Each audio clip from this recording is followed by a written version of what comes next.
Hi everybody, welcome to Geralinas Cucina.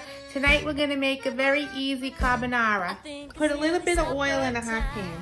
Fry up about 8 pieces of diced bacon in the pan. If you don't have bacon, you can also use pancetta. Put 2 egg yolks in a bowl. Also add 4 whole eggs. Now whisk them up.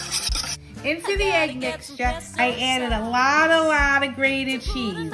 Whisk it all together and add a lot of black pepper. As the bacon's cooking, add some black pepper. Drop the pasta in the boiling water.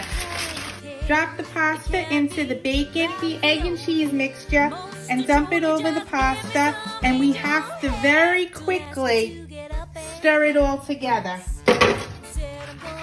Now you're ready to serve. Now let's break bread.